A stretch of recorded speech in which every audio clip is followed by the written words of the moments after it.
We are live. Welcome back, ladies and gentlemen. I am your host, Blake Ruffino. This is Are You Serious Sports?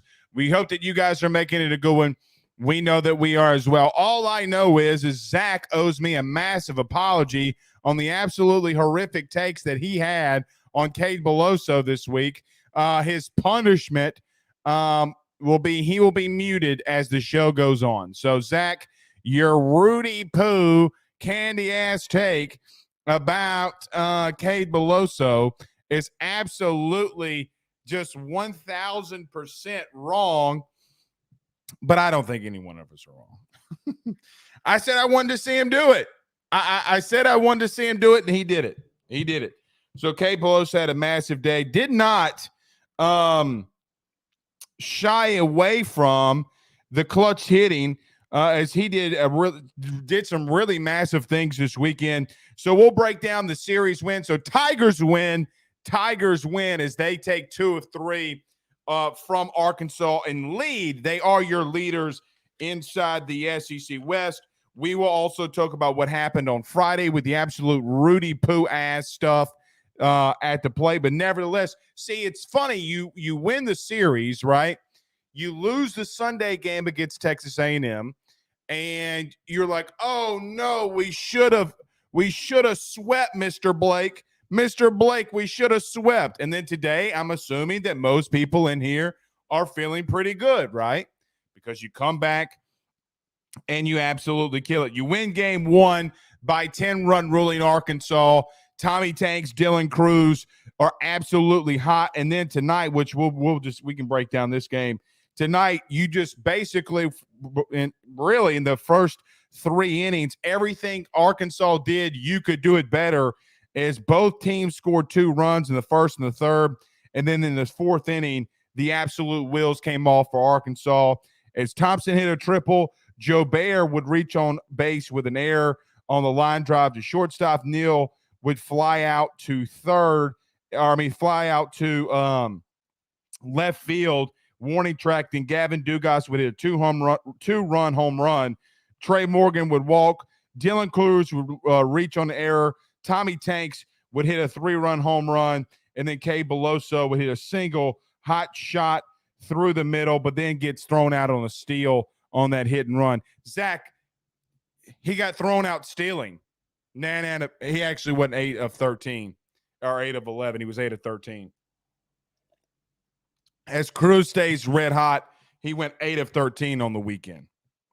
So absolutely massive performance. I think we found something too in Garrett Edwards. So Friday, you could not down the stretch find someone to close it out. Maybe you have something going on. By the way, though, I am not taking Jared Jones completely out of this lineup. Guys, he's hit 7 home runs. He's hitting over 350. So, look, they're just going to have to figure some things out. I actually like game 1's lineup a little bit more, where you get Jones back in there. But Jones is going to do some really good things. And the bottom of the 6th, though, as well, tonight, Gavin Dugas lead it off with a walk, line drive into left field for Trey Morgan. Dylan Cruz would walk, and then Tommy the man Tanks, came up and hit a grand slam. Cade Beloso would walk. Zach Pearson. Josh Pearson would line out into center. Thompson would strike out.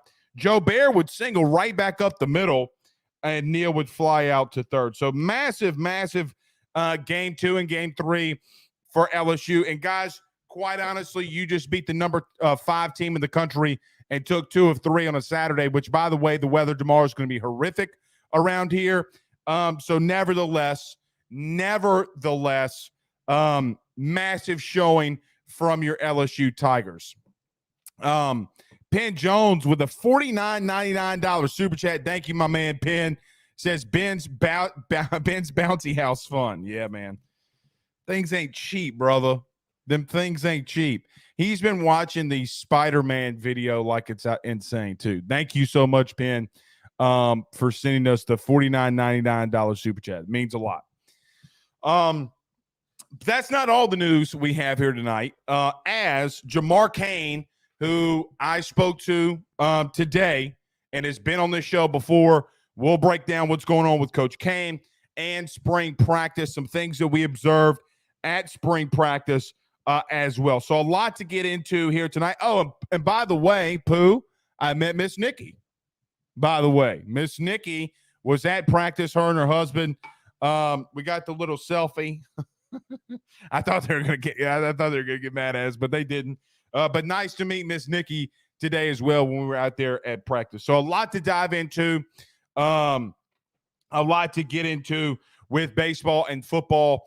And you know that we're going to have to talk some football and spring practice and Jamar Cain and what we talked about with Coach Cain today, where these Rudy Poo takes about this was going on for a couple weeks. Not necessarily. I mean, we talked to him face to face. So we'll see how all of it transpires. We'll talk about it later in the show. TJ says Hurd needs to figure things out, still working his way back from the back injury. I agree. He struggled, but then he comes in and he does some good stuff. But you can't give up 4 runs in 3 innings. Stephen Fry says Cruz goes 2 for 4 this game, and his average is going to drop. LOL, that's insane. Yeah, it actually did drop. He's not hitting 538. He's hitting 536. Bro, we're almost halfway through the season. And that man's hitting over 500. I might need to text my man Rafe Rhymes and say, like, hey, man, we got some issues here with your record. Nuts Boss on YouTube says neither can Beloso. Only option would be to have Kling to plug in left field. No, I mean I like that. I like that Saturday the game 1 lineup. I mean, what was wrong with game 1 lineup? I mean, I know that Trey goes out to left, but Trey made a diving catch out and left earlier in game 1. You can't take Jones out. If you're going to take somebody out of the lineup, and with all due respect, Nussbus, I'm not trying to always argue with you, but you're going to have to justify to me how you're going to take out Kling or put in Kling for Jared Jones, who has 7 home runs and 30 RBI. So I get that he's going to strike out, and he striked out a lot. But at the same time, it's the kid's still hitting over 333, right? Like, I mean, come on, man. I mean, I'm not trying to be rude, but come on, man. Come on. Rob Boudreaux says, did Cruz hit a home run in every game this weekend? Yeah, he hit one Friday in the 10th. He hit a home run in all 3 games. Let me check just to make sure. Yep, Friday in the 10th. Yeah, hit a home run in all 3 games. Massive. Richard King Jr. says today wins was a statement. I agree with that. And normally, when you have double headers like that, right? So I'm intrigued to find out what happened in the second, or what's going on in the second game with Ole Miss and Florida. But Jack Caglione has hit 3 home runs today. So, I mean, look, Ole Miss was battling back, but Florida is something that you're going to have to deal with. And guys, with all due respect to Mississippi State, they're horrible. Mississippi State's horrible. Reagan Lee says Jones to DH, Trey to left, Beloso at first. I don't mind that. I don't mind that at all. I mean, because at this exact moment, you can't take Beloso out of the lineup. You just, I mean, I don't see what scenario you have to take him out of the lineup. Blake, what do you think about the melt after game 1? So is this Pooh or Zach? Pooh. Okay, so here's my thought on game 1. So let's do this. Let me do this, guys. Let's just do the Bet Online ad really quickly, and I'll answer this question. So let's talk about our good friends over at Bet Online. Everybody do us a favor, though, by hitting the like and share. Share to all of those social media groups. Share to all of those social media pages. Actually, guys, I'm not going to – let's do this. Don't play the ad. I'll just read it out. Guys, we got a lot of Elite Eight, Final Four coming up. A lot of college baseball that you can bet on. The place that you go to do that is betonline.ag. Use your mobile device to sign up today. If you haven't done so already, use the promo code BELIEVE50. That's BELIEVE50, BLEAV 50 when you check out. You'll get a 50% welcome bonus on your first deposit. That's betonline.ag, where the game starts. Oh, look at it. Look who it is. The man with the best hair in, not better than Wilson's. Saw Wilson today, man. Not better than Wilson's. But what's up, Mike Scarborough from Tiger Bait? If y'all haven't subscribed to his YouTube channel, y'all need to do so. But Pooh said, Blake, what was your thoughts on the melt after game one? So I think two things can be true. Me and ESPN do not agree, okay, in reference to the stat what happened on Friday. They said LSU hit 222. I have LSU hitting 216.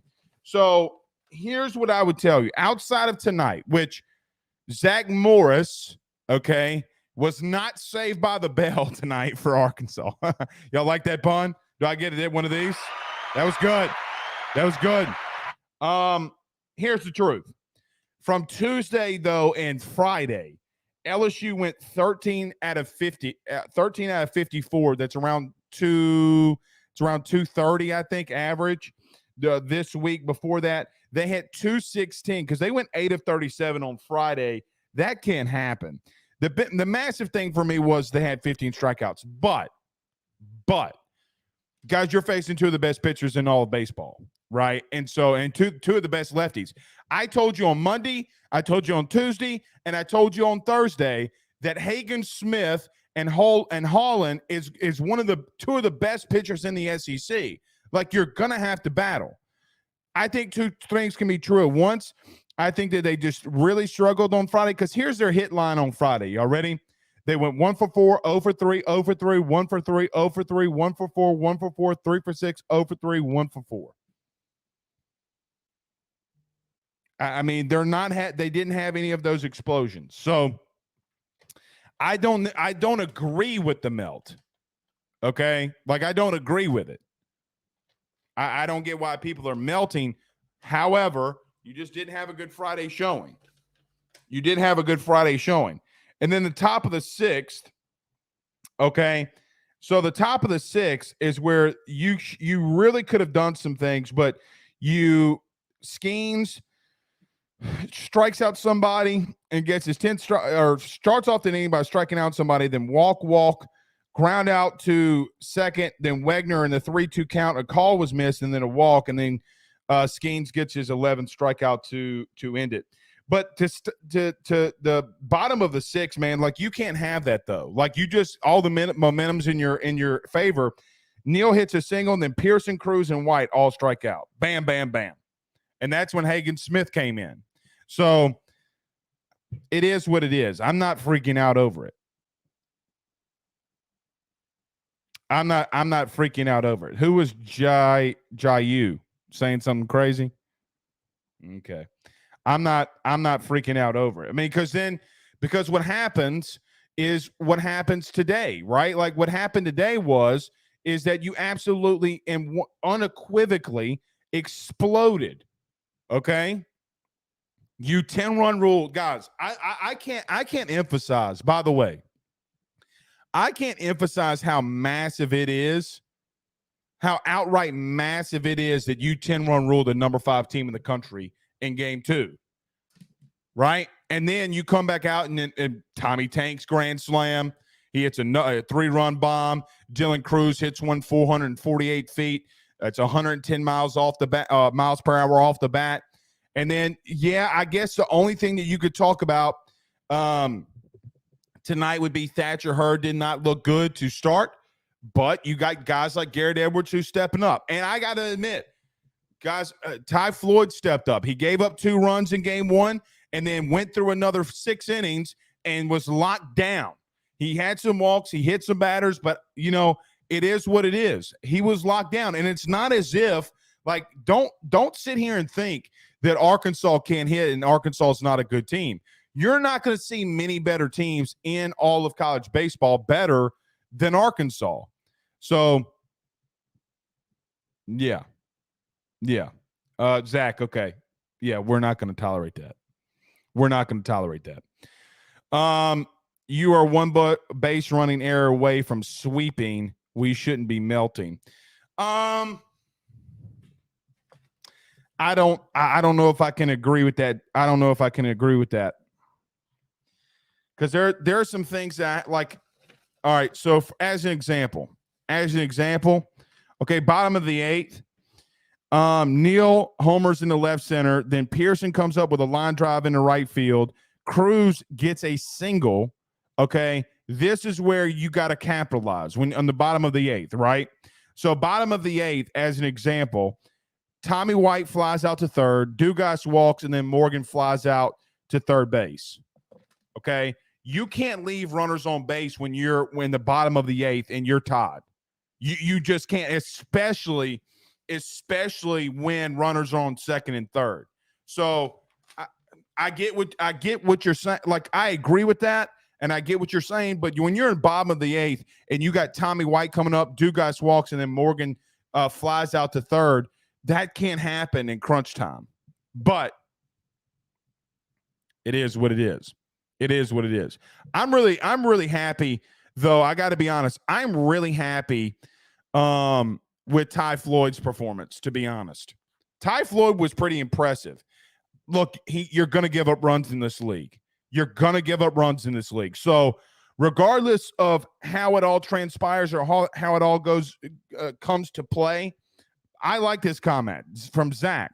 Zach says you're on track for 20 and 10. By the way, he's got a picture. Look at his profile. It's got Devin Snow in it. Look at this mother. But he said you're on track to be 20 and 10 in SEC play. You're damn right you are. I don't think that you should take away from LSU being how dominant that they've been this weekend. Like, it's why it's a weekend series, man. It's why it's a weekend series. LSU did what they needed to do. So you can't freak out. You can't freak out.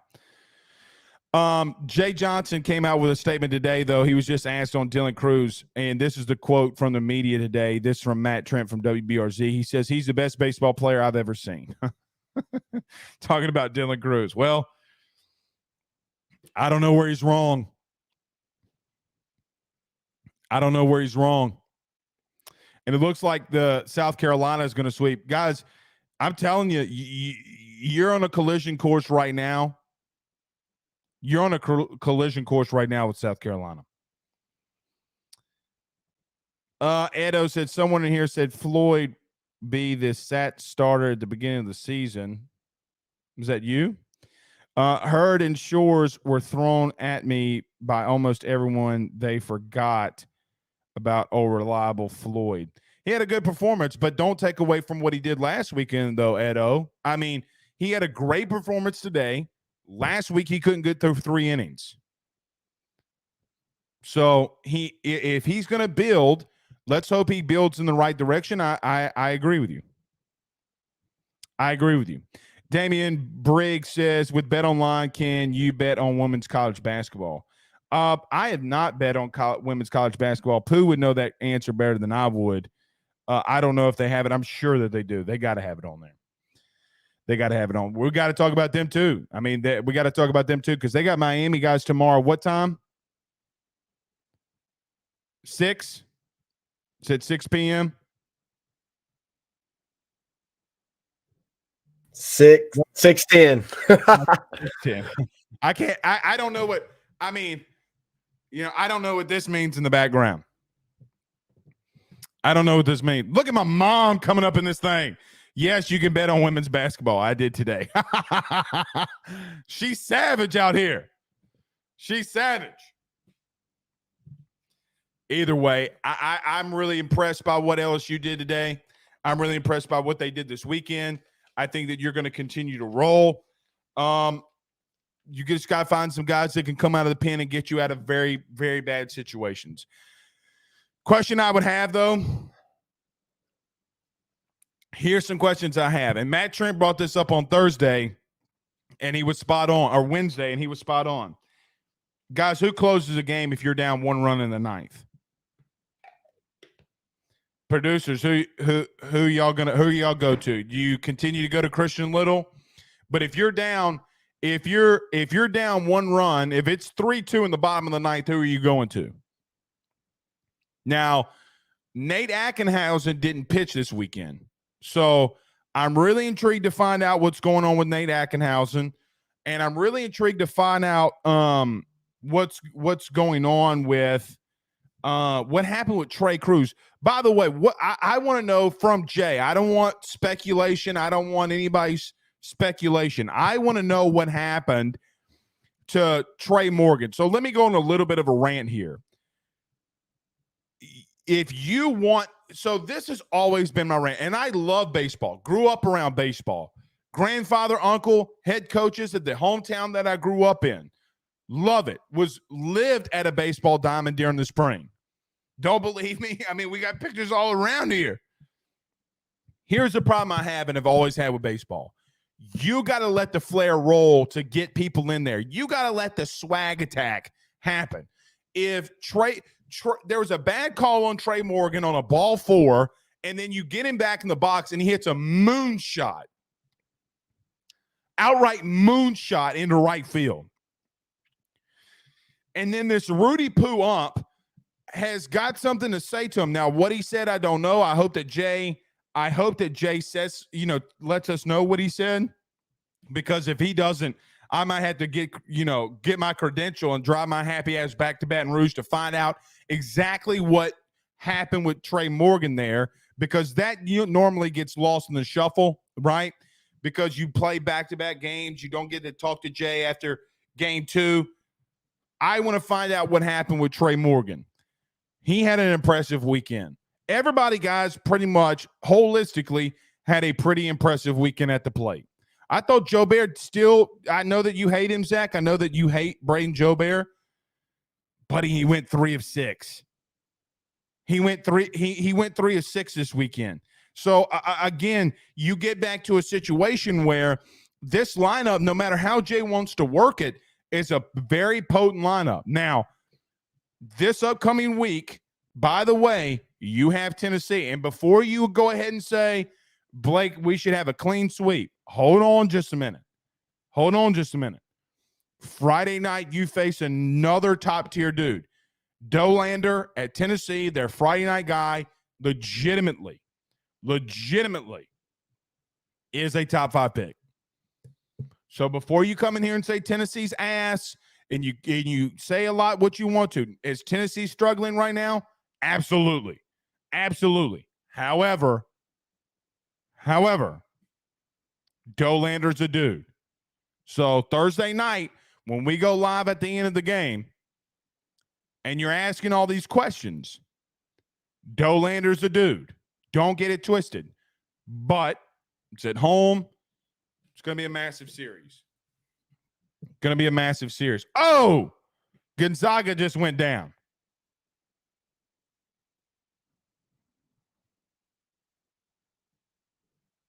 Am I breaking up? Gonzaga just went down. Nick Rizzuto says Gonzaga goes down. Damn. So who do we know is in the Final Four right now? So UConn, because UConn was up by like 30 when the game ended. So FAU and UConn. Damn, son. FAU out of nowhere, out of left field. Speaking of baseball. All right, a couple comments, and we'll talk about what we saw at football today and Coach Jamar Cain. Anthony B. Saint says, what a great time to be an LSU fan. We have basketball, baseball, softball, and football coming up. I expect all programs to be fighting for a championship.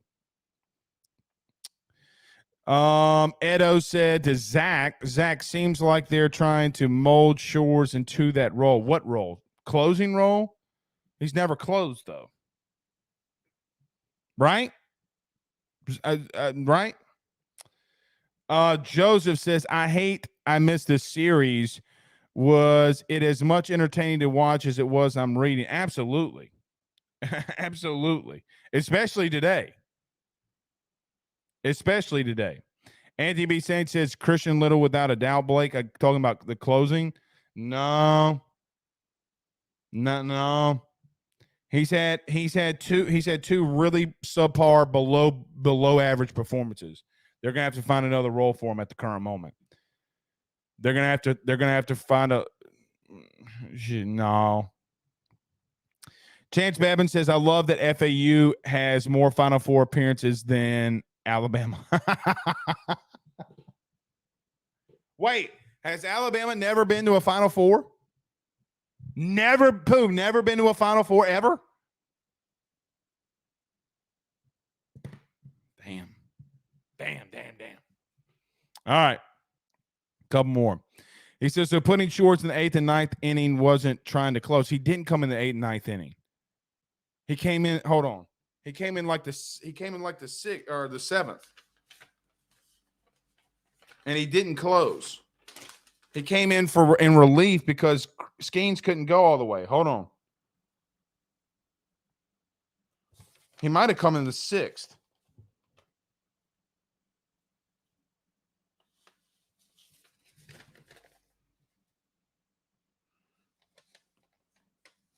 No, you're right. He came in the 8th, but that's because Skeens was still rolling though, bro. He's not trying to close it out though.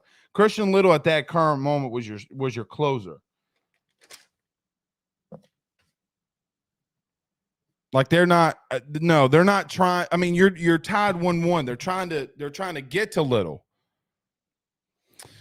Ray Powell with a really good question. He says, where's Miles Frazier at this spring? He's not at practice. We need to ask Brian Kelly that. We need to ask Brian Kelly that because we have not seen him. He was not out there today, though. Ray, he's not out there today. We'll get to football in just a second, couple more, and then we'll get rolling. Confirmed, Alabama has never made it past the Elite Eight. God, dog, boy. Hey, Saban should have never met with them kids. Saban should have kept this guy dang mouth shut. But as Saban always does, he's going to run with a short-ass mouth. Never such thing as the wrong place at the wrong time. He did that on purpose. All right. We can talk a little bit of football here. We're about 30 minutes into the show, about halfway. Guys, let's cut it off at the after the Bet Online ad. So let's do this. So about our good friends over at Bet Online one more time. We got a lot to dive in for football as well, and we'll continue to break it. So we'll talk some football. I'll tell you what I'm hearing about Jamar Cain. We'll start off with some spring practice, maybe some women's basketball. Maybe we'll bring the producers up to close it out. So let's talk about Bet Online right quick. We're back in 45 seconds. BetOnline is the fastest and easiest way for you to wager on all of your favorite sports, contests, events with the first-to-market odds and lines. Find reviews for all the news for each league, including Major League Baseball, NFL, NBA, NHL, combat sports, college sports, esports, and even golf. BetOnline continues to be the top online resource for all of your sports information for live in-game betting, props, and futures. Head on over to BetOnline today and use your mobile device to join and make your first sports bet. Use our promo code BELIEVE50, that's BELIEVE50, BLEAV 50, to receive your 50% off welcome bonus on your first deposit. That's betonline.ag, betonline.ag. We're back.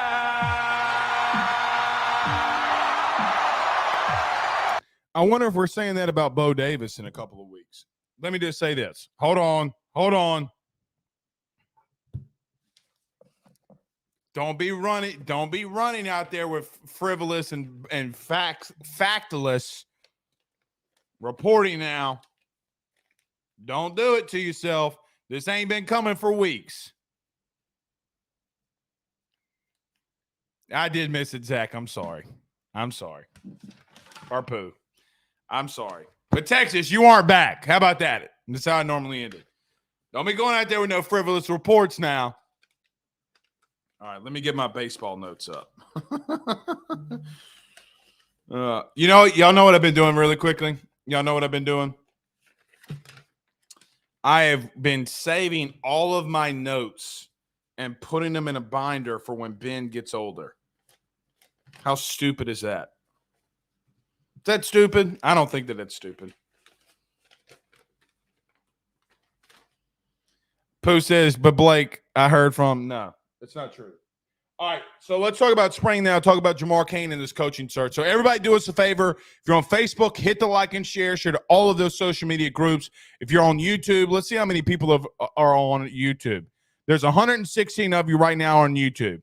So do us a favor by hitting the like and share to those social media groups, share to Twitter, share to all of that. But don't run out there with frivolous reports. All right. So today we were out at spring practice for the first 20 minutes. It's not a lot you could see. So here are my top 5 things that I noticed today in no specific order. Like when you walk in, there's nothing. It's just stuff that you write down, okay? I didn't really tier anything. I didn't put anything in order. But here are my top 5 things. Number 1, Wilson Alexander's report, Wilson Alexander from the Advocate, his report was correct about the entire staff working on field goal block and working on special teams. Brad Davis is working on a protection. Now, what was interesting, and now looking back on it now, Jamar Cain was not working with the defensive line to on field goal block. It was John Jancic, Bob Diaco, and others. So with that being said, when we went out there today, a very, very, very attention to detail field goal block and field goal. You don't want to hear about that. But what I do think is massive is that report is correct, and they've gotten away from Polian. Polian did run over there during special teams and was quickly told to get his ass back to the happy ass back to the sidelines. And so you do have a very full, or all the coaching staff, Brian Kelly included, involved in on special teams. I like it. You have these coaches to teach them what they need to do on all phases, and then you let Jancic run the special teams. Basically, guys, what this is like is if he's a special teams coordinator, it's pretty much what a coordinator does. You let the position coach those positions, and then you put your scheme and everything together. I don't mind it. Here's number 2. We have not seen Miles Frazier in a while. Now, the question that I think needs to be asked, number 1, unless Miles Frazier is back the next time we talk to Brian Kelly, which won't be for an entire week. If I'm not mistaken, we won't even be out there the entire week, just not based on us not being out there, but specifically based on the LSU's not allowing us to be out there during the week. But we should be out there the entire practice on Saturday, which I think we can get a lot of understanding and thoughts of what's going on. Number 2, the offensive line. Miles Frazier not being there, and they had a lot of rotational pieces at the guard position, but you had Marlon Martinez at center. Garrett Dellinger will rotate in. The Kiki kid from Florida was at right guard, 55. And then you had Emory Jones at right tackle. Now, I asked Emory Jones a question today in reference to his play last year against Will Anderson, who will be a top 3 pick. And he said, this is the direct quote that Emory Jones told me today, was me and Will Campbell have already been getting ready for Florida State. And not only are we getting ready for Florida State, we've been watching a lot of film on a guy that did a lot of good things last year in Jared Verse. I like that comment from Emory Jones. So maybe a little thin at the exact moment at offensive line, but there was like 8 guys that were out there today. Looked like they were just rotating a lot of guys in and out to get them reps. I don't mind it. Number 3, I put a star next to this one because I thought it was interesting. So Javian Taviano's continue to run with the ones. What I buy into all of that is pretty simple. What I buy into that is I think simply when you have that many practices and the same guy, the same freshman is running out there with the ones, what are you trying to tell me? Right? So we've gotten 4 practices now, and I went back and checked this. Toviano was in practice 1, practice 2, practice 3, and practice 4. he was starting in some role in some capacity at DB. He was taking the first overall reps today, and he was the first guy that ran out there on the team drill, or I say team, but the air team drill. Interesting enough, you had Sage Ryan at nickel, you had Major Burns at safety, and you had Greg Brooks at safety, Major Burns at safety, and you had Sage Ryan in the nickel. Defensive line was who you'd probably think that it would be. Quincy Wiggins did get some action, but Harold Perkins, Omar Spates, and Greg Penn, who looked really good today, the inside linebacker as well.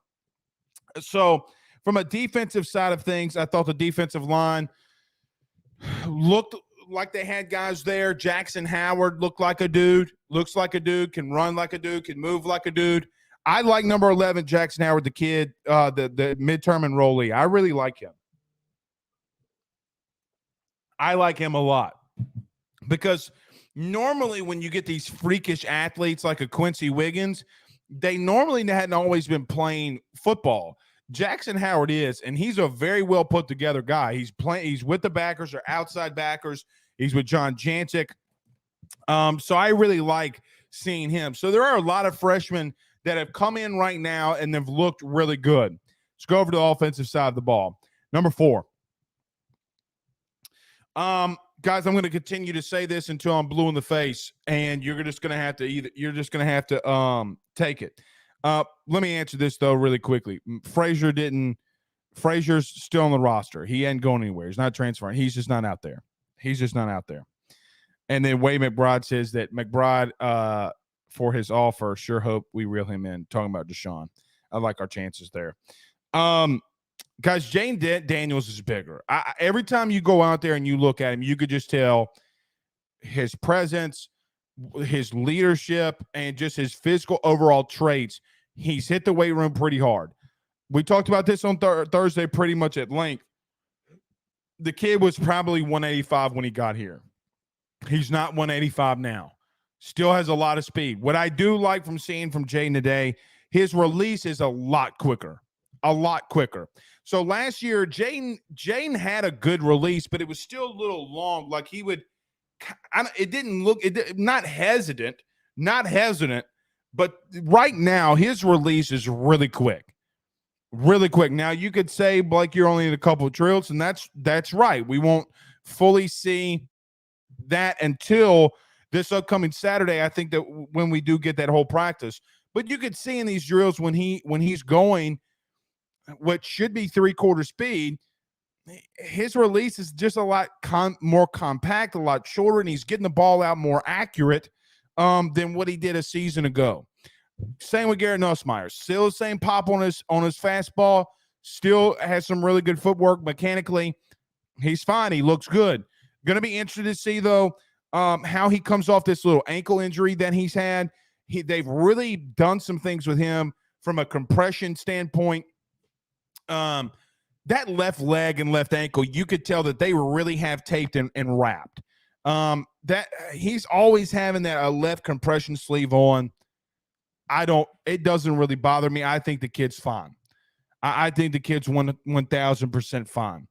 Trey Hiley looked a lot bigger, and it was him and Noah Cain running really the whole practice by themselves. Now, what's interesting is during every running back drill today, when we were out there, the freshman from Baton Rouge, the running back Caleb Jackson, was out there. Another guy that was out there as well was Kylan Jackson. He was with the safeties the entire practice. And Caleb Jackson, just what I saw, was with the running backs the entire practice. They both look really good. Trey Hiley's a lot bigger from a stature standpoint than I thought he'd be. He reminds me of a junior Clyde when you go out to practice and you talk to Clyde. He's already in that body frame.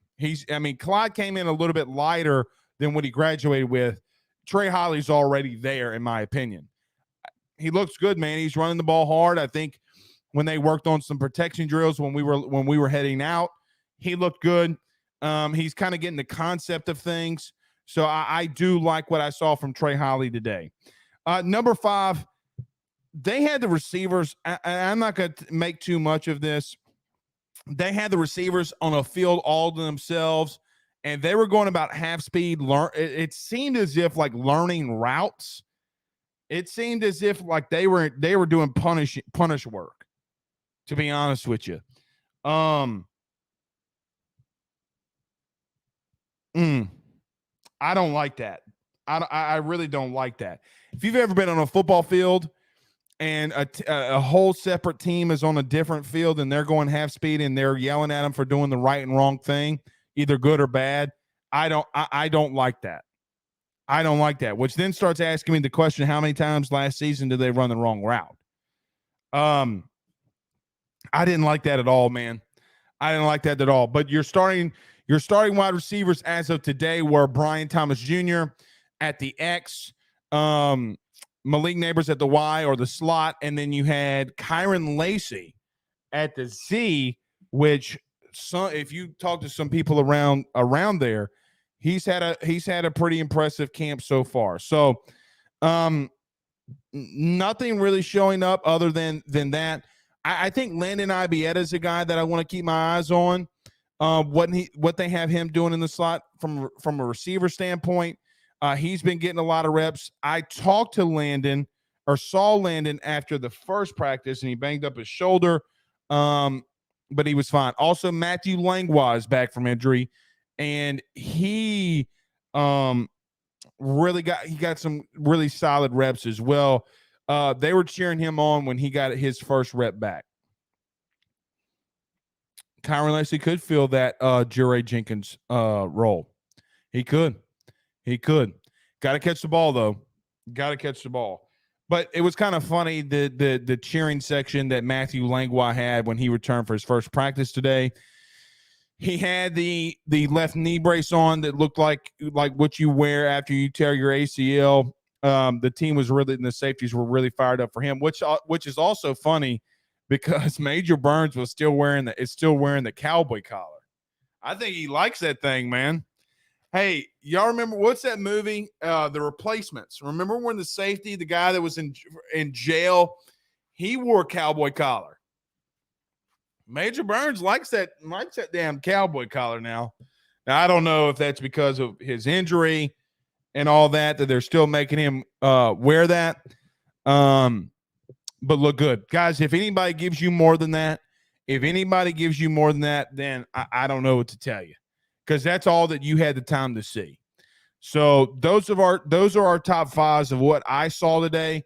I don't like what I saw from receivers. I like what I saw from field goal and coaching. I like what I saw from the jack and safeties positions. I still like what I saw on the offensive line. I like what I saw at quarterback. I think my worry at the current moment, to be honest, as crazy as this is about to sound, I'm worried about these receivers.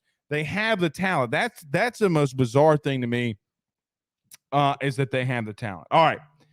I know why a lot of you are here. We can talk about it now. So, today, Jamar Cain told his team that he was taking a role with the Denver Broncos to be the next pass rush specialist. We're going to be coming out with an exclusive story. We've talked to Jamar. Maybe we can get him on the show. I think that's something that we may try to do. We may do that for Monday, or may do it sometime tomorrow to get Jamar Cain back on the show, and just talk about his time. So let me first start off by saying this.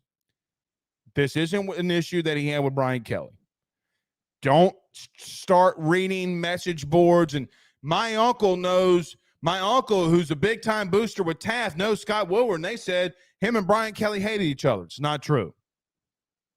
It's not true. The only coach that we've brought on here without like a live show from LSU has been Jamar Cain. I'll let you go. I'll let you take that for what it's worth. Everyone's been a recorded show, and then we've posted. It's not an issue with Jamar Cain and Brian Kelly. I think that there are a multitude of things, read between the lines, a multitude of things of why Jamar Cain makes that move. Number one, you don't have to recruit. Okay. I think Jamar Cain likes recruiting, but there are sometimes when you get the offer from the NFL that you can't pass up. Okay. That's number one. Number two, sometimes you got to let a guy You got to let a guy go. Let a guy just do what he does. Okay. You gotta let you know. It's like the old saying. And what's the movie? The old guys or whatever it is with Will Ferrell. He's a peacock. You gotta let him fly. Jamar Cain's that guy. And for what it's worth, they did to some extent. But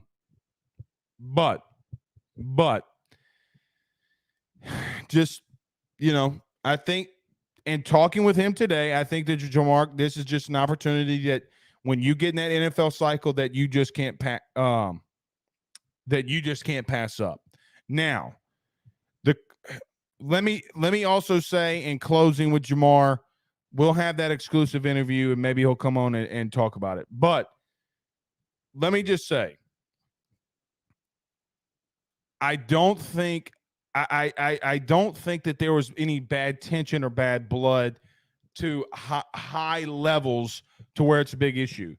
I think Jamar Cain, he got you Mekhi Wingo, he got you Deshaun Womack, whose parents are moving to town from Baltimore. He's done a lot of great things for LSU. He will continue to talk and do good things for LSU. That's just a fact. So I want to thank Jamar for his time here. He's been a great coach. He's a great guy. If you've ever talked to him, fantastic human being. Best of luck to him. Absolutely best of luck to him. Let me just say this, and I can't emphasize this enough, okay? This hasn't been a week-long search. Here's how you should know. If it was a week-long search, they would have their guy already. What it would seem at the current moment, they might have some promotions, and then they will make their full-time hire. I think for one thing's for certain, that they're going to have to continue to recruit hard along the defensive line if you don't have a permanent position coach. I think that Brian Kelly is prepared to do that from what I'm told and be more hands-on there because you still have guys like Colin Simmons that's in the fold, the McKinley kid from Acadiana who's now a 5-star who's just, when we've been talking about him for a while, is an outright beast. So you have some guys that you're in the fold for at defensive line that you got to replace a relationship really quick with Jamar Cain leaving. You know what helps that too? Winning. And you got some dudes along that defensive line that will make them look really good. I still feel good where LSU sits for McKinley and Simmons. Don't overreact to that. Don't overreact. Are there hot names? Are there names that are going to continue to come out? Sure. But I will just tell you, anybody coming out with names right now, I'm going to tell you at this exact moment at 10:37 on Saturday night, I would tell you to take with a little bit of a grain of salt. Now, Bo Davis's name is going to get flown around out there a lot, and it's warranted. Bo Davis is a great defensive line coach.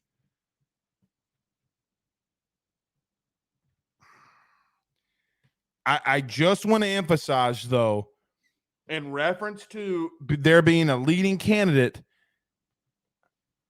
I've not been told that. Now, is he a guy on a list? Sure. He's 1,000% a guy on a list. Did he have an SEC show cause too? He also did. Now, so did Hugh Freeze, but Bo Davis isn't Hugh Freeze. He's not a head coach. So I will just say, take it with a grain of salt. I think as Monday and Tuesday rolls in, you'll start getting more names, some more concrete stuff. But nobody LSU is going to confirm anything unless this is the only way that you get a hire within the next couple of days, which I don't know if it's going to happen. But if they do, you know why. Either number one, somebody came highly well recommended from somebody that Brian Kelly trusts, and he hires that person, or number two, it's somebody that's coached with Brian Kelly already, and they have that connection to where Brian Kelly knows that his D-line will be taken care of with that hire. Now, you have some guys that can be promoted. Well, let's see how that transpires. If they're going to just promote a couple guys during the spring and then give them an interview and then see what happens there. But you still have Meatball that's out at Baylor. You still have Bo Davis that's out there. There's a lot of great defensive line. Kyle, he's with the Steelers now. Why is his name slipping me? We'll have to wait and see. I think you're going to be okay. Jamar Cain, having him leave is a big loss because of who he is. But I think that you can hire a really good defensive line coach to come in here and do some good things in recruiting and get some guys moving. Now, the thing with LSU is the interior defensive line has got to get better. Okay. Guys, we talked about this on Monday and Tuesday and on Thursday. The interior of the defensive line,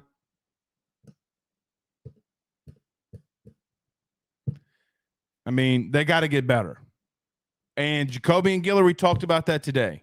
So first question I asked him, Jacobian, you guys were 80th in sacks. What do you got to be better in? Talked about getting a better pass rush. They got to. He knows that. Everybody knows that. They got to get a better pass rush in that interior. We'll see. Bring in Christian Lockett. I don't think Christian would do it. I don't think they do it. Carl Dunbar. Thank you, Chance. Carl Dunbar is the guy that's got Louisiana ties. Now, he's a guy that's been pretty vocal about not wanting to come in this world of NIL and recruit. But if a guy can make a leap and probably be a damn good one, Pete Jenkins ain't coming back. Stop that. Pete Jenkins is a dusty fart away from breaking it. Come on, man. I love my guy Pete Jenkins, but that man, when he farts, dust comes out that mother. His social security number is 1. Stop that. Andre Carter could be an option. I don't think Andre Carter's coming back. I actually don't mind this one though. There is some buzz around this when it first that he wanted it. He's already calling people and saying that he wants it. It's Kyle Williams. So we'll see. Dean Payne says Andre Carter was legit. Was he? Let me just throw this out there. You were 89th in sacks last year. I don't mind Andre Carter, but you got to get better from a recruiting and physicality standpoint, though, at some point. We'll see. Jay Johnson said in his post-game press conference that Garrett Edwards could start. Well, there you go. You start him on Sunday? Zach, would you start him on Sunday? Or no, it'd be Saturday. Do you start him on Saturday? Because that you heard ain't,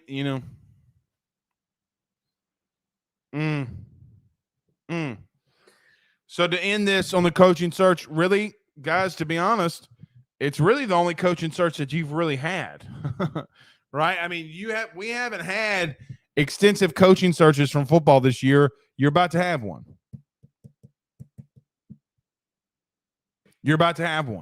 So this is really your first coaching search for a position coach for Brian Kelly. The other ones were in-house, and then you hired a guy that was your defensive coordinator when you went to the national championship in Bob Diaco.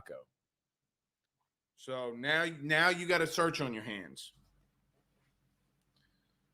And for what it's worth,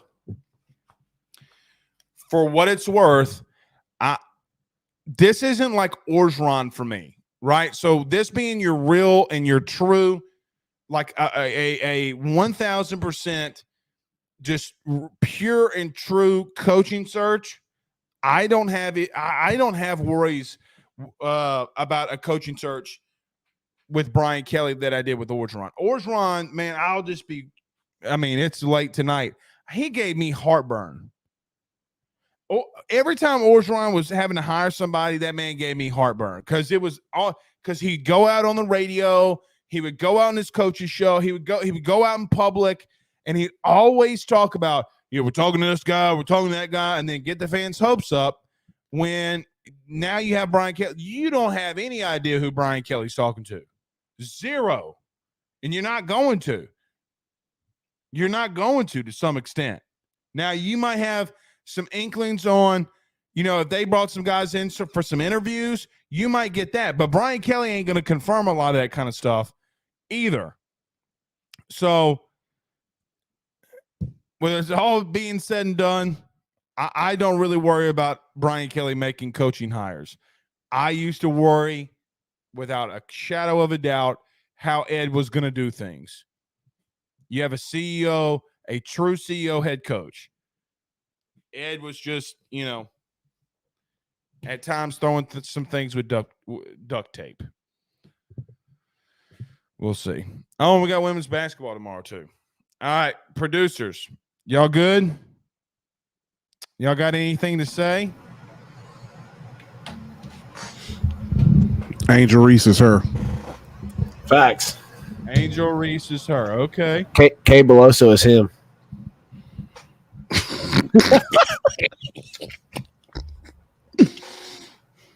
Zach, you have issues.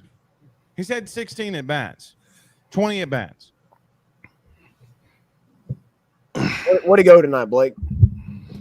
I don't know. You tell me. 3 for 4. He went the first a lot. Well, you know what else? You know who else had a big day a week ago today too? Jared Jones had 7 RBIs today. Be careful. Be careful. I mean, look. I'm all for K Beloso having great days. Don't get it twisted. But y'all hanging on the table because he went 3 for 4 today. Y'all getting it twisted. The argument is not Beloso over Jones. The argument is Beloso over Joe Baird. I want Jones in the lineup, but Beloso needs to be in the lineup too. So do you want Jones or do you want Joe Baird? That's the real argument. And in my opinion, it should be Jones. Here's the problem that I have. You ready? With all of this lineup arguments, they're 21-3. Oh yeah, I mean, and we're making arguments about their lineup when they're 21-3.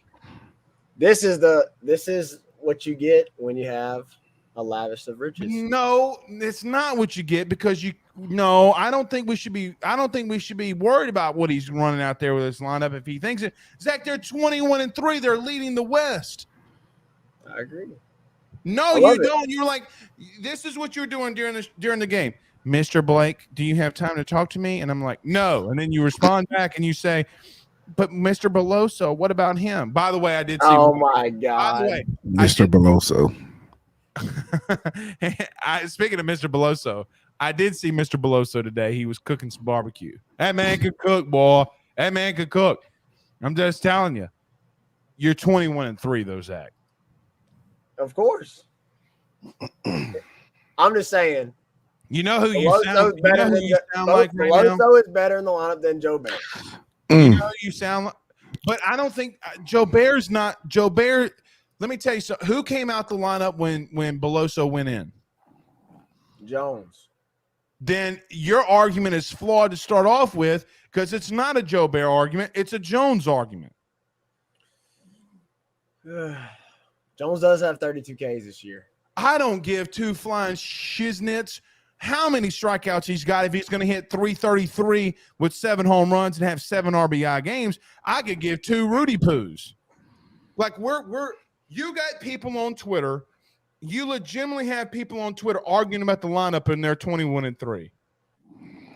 Hey, you want to know the last time what happened when you went 21-3? Oh, that's right. You've never done it. Oh, wait. The last time you did it, you had probably the best team that LSU baseball's ever assembled. This is the best baseball team LSU's assembled. No, it's not because you haven't won shit. Not yet. It is not the best team.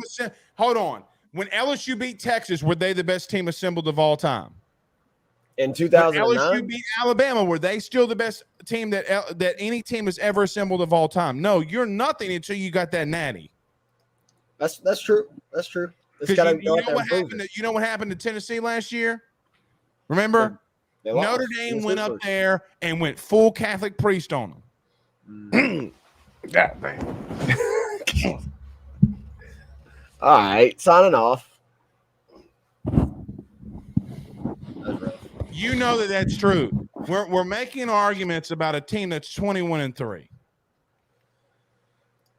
Okay, I can discuss lineup and still love that this You're team's not 21-3. discussing it though. You're arguing. I'm promoting a player I believe deserves more playing time. Don't give me this Jesus Sunday school. I'm promoting something. Don't do that. I'm just saying. You're not wrong. You're not wrong. I will just say you're not wrong. It just really irks me that we're making decisions on a lineup when you're 21-3. Everybody's I understand laughing. that. The full Catholic priest joke is. I mean, was that good? I mean, was it a good joke or something? I mean, I guess it was. I That was a 10 out of Good 10. It was a good one. They went Notre Dame went full Catholic priest on Tennessee last year. It's true. Oh, hey, yeah, you're right. They do got to finish. They do got to. Can I get it? Oh, yeah. Somebody was screaming that at the track meet today. Some kid was standing there waving a towel over his head, going, "Can I get a yeah?" All right, what are y'all's thoughts on this women's basketball game tomorrow? Angel Pooh, you start off by saying Angel Reese is her. Man, Miami worries me a little bit. But I think Kim has showed that she's she changed the game plan last game for Utah. I think Kim has a game plan set up for this one. But I'm looking forward to it. Zach, I like the matchup because you don't have in this last game versus Utah, you had to worry about Peely, and you don't have to worry about a really strong. I mean, they've got bigs obviously, but you don't have to worry about a big that's like Peely in this game. And so Angel Reese and LaDasia, I expect them to have good games. I mean, they did this past game against Utah, and I expect more of the same. I mean, we'll see how the guards do. You definitely got to get better guard play, I think. You gotta shoot better if you're LSU though. You cannot continue. Guys, they were 29% shooting at half. Yeah, it was bad. Then the game before, when they played Michigan, they were 27% shooting at half. At some point, you're going to catch up with a team that can score on you, right? Yeah. Weren't they like 3 of 22 from deep? The biggest thing with that though is like that.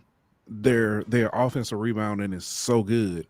It reminds me of the I think it was 2018 LSU team who they were not good shooting wise, but the offensive rebounds stepped in big time and got them over the hump. So you know what else is interesting? That every time I think about Miami, the first people that got popped with NIL was not A&M and not a men's sport.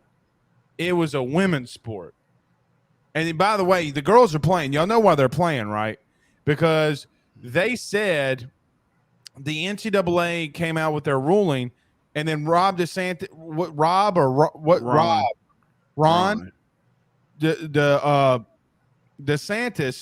came out with the thing saying this is our state law that coaches can facilitate. So that's just wild to me in and of itself. But it's really helped Miami, though, because they've gone ever since those girls got suspended and came back. They've been going off. So I guess we'll see. What about the Final Four? What the men's Elite Eight, which I think going. I didn't see Bama going down to San Diego State. Man, San Diego State's tough, dude. I had Houston winning it all. And there's no more. There's no more 1 seeds. It's wild. In my lifetime, it's probably been the craziest. Well, they said it was the first time ever. Not at least every Final Four has had one number 1 seed, right? This is the first time that they've never had a 1 seed ever, and going into the Final Four. Which that's wild in and of itself. I know it's been a year of the upsets, but dude, Texas, I really like Texas. We'll see. Yeah, Texas is good. We're back. But Texas might be. Sydney Carter is. Wait, what? Sydney Carter. Sydney Carter might be back. She's back. Oh. She's definitely back. She got back. Baby got back. Chance Babbitt says not since 1969. What a hell of a year. A lot of dirty things going on in Changes. 1969. This is the first time a 9 seed has made it to the. Well, it's only I think 3 or 4. A 9 seed has made it to the Final Four. First time since 2013. FAU. Mm-hmm. FAU. So it's made people here in Memphis feel a little bit better about that first round loss. That's for sure. Yeah. All right, overall. Go ahead. I'm sorry. No, I was just gonna say. Then you've got a 5 seed in San Diego State, 6 seed in Creighton, a 5 seed in Miami, and a 2 seed in Texas. Mm-hmm. Texas could legit be the highest seed in the Final Four. Yeah. Overall thoughts on the baseball series this weekend? Biggest thing I take away from it was Garrett Edwards, man. I know. I talked about. That's your biggest takeaway of the entire game of the entire weekend. I mean, Garrett Edwards, because I mean, we had, out of the bullpen, we had a little. You sure it's not Cade Beloso? Hey, I told you. Look, I love that Cade popped off today, but they've struggled a little bit in the bullpen here, and to get Garrett Edwards to come in, and I mean, do you put him at starter? Maybe. I don't know. I like him out of the pen. You gotta find a Sunday guy, man. Mm-hmm. Pooh, what's your thoughts? Only LSU can beat LSU. I agree with that. They it's not until they make mistakes. So so let me just say this. My last thought on this lefty thing, just because you hit Zach Morris and he wasn't saved by the bell does not mean that you can hit lefties. Guys, they're 235. So this week they went 230. Before tonight, they were at 235. Okay, like I charted it. So don't tell me I'm wrong when I charted it. Okay, I'll they say were this. 235. I'll say this. Zach Morris also struggled with command a little bit. He wasn't perfect at locating his pitches. He also struggled with command when he was trying to marry Kelly Kapowski too. Zach, have you ever seen an episode of Saved by the Bell? Me and I have. Don't start asking me trivia facts on it, but I have watched some Saved by the Bell. Way Lisa back in the day. Lisa it was like Turtle's fine ass. 2000. Not anymore, man. She got man. She got fat? No, she didn't get fat. She has like some mental health issues at this time, man. So so really, man, that's crazy. Her and Screech. No, Screech. Well, no comment. I'm not gonna talk on the dead. I mean, but you get what I'm saying. Both of them have issues. Yeah. I truly feel with the lefty thing to get back there. I don't think it's as big a deal as people are making. I know it's a concern, but I don't think it's as big a deal because even through that, you were, within one run, and then you tied it up and had a chance to win it. So it's not like not just this one. The last time was I forgot who they were playing, and the lefty gave them trouble. But they've always stayed within a shot to win the game until they made a mistake. Yeah, I mean, look, Hagen Smith, we talked about it on Monday, Tuesday, and Thursday. He's the best. He might be the best reliever in the SEC. Mm-hmm. I mean, because his ERA is below 1. So, I mean, come on. All right. They went all out to win the game on Friday. They wanted to win Friday, and they went all out to do it. I guess. I mean, they only threw 2 pitchers, though. But they threw their 2 best pitchers, and their other 3. Well, that's what you do everybody does on most Friday nights, though, right? I know, but I'm saying they could have brought Hagen Smith out on Sunday because there was a possibility he's going to start Sunday, and instead they brought him in. They brought him out they because they wanted to win that game. Kid. That poor McIntyre kid got his shit pushed in. Pause. Yeah. But he got his shit pushed in. All right. Pooh, y'all live tomorrow at 8? Or after the game? Tomorrow at 8. Zach, when y'all live again? We're planning it because baby number 2 is coming for Tigers Avenue. Reagan and McKenna are due here soon. I think they're going to try to induce on Tuesday, so we have to kind of work around that. We may do a pre-recorded one that will release Monday. Wheel. Let Jesus take the wheel. Jesus take the wheel. Or you could invite another co-host. And I mean, it's not going to be because you never invite us on your show. if Reagan can't go, that's the plan. Mm-hmm. All right. See everybody tomorrow. All right. Peace out, Girl Scouts.